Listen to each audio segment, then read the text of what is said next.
কিন্তু স্পষ্ট করতে হবে যে মূল সিদ্ধান্তগুলো কোনগুলো। ইলেকশন সংক্রান্ত যে কোনো আলোচনাতে ধরেন ইলেকশন কমিশন একটা ল প্লেস করতে চাচ্ছে, দেখতাম যে উনি আসলে সবসময় ফ্লোর অকিউপাই করে রাখতেন এবং ওনার অনেক আলোচনাতে কিন্তু আমরা অনেক ঋদ্ধ হয়েছি। আপনি নারীদের ব্যাপারে কটূক্তি বলবেন, আমি আমার 31 বছরের কর্মজীবনে মানে 2024-এর অগস্ট পর্যন্ত বলছি, এইরকম নারী বিদ্বেষী বক্তব্য শুনিনি। এখন সমাজে যে এরকম একটা গোষ্ঠী আছে যারা নারীর সমান অধিকারের বিরুদ্ধে সবসময়ই কথা বলে, এটা আমরা ভুলে গেলে চলবে না। এই গোষ্ঠী কিন্তু এমন না যে নতুন করে উত্থান হয়েছে, আপনি এই শক্তি কিন্তু সবসময় সমাজে আছে। অন্তর্বর্তী সরকারের কি লাভ উগ্রবাদীদের সাথে সখ্যতা করে? নারী বিরোধী যে শক্তিটা আছে সেটা অনেক বেশি উগ্রভাবে মাথাচাড়া দিয়ে উঠেছিল।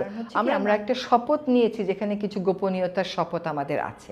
আমরা যদি চাইতাম তাহলে অনেক কিছু হতে পারে। সেটা সেই শক্তির একটা পার্ট যদি বিরোধী দল হয়েও থাকে, আমার হাতে কিছু হয়েছে, যেমন ধরেন তার অপব্যবহার করে এই জাতীয় শক্তি মেইন স্ট্রিম না হতে পারে, আমরা সেই কাজটা করতে পেরেছি, তাদেরকে আমরা মেইন স্ট্রিম হতে দেই নাই।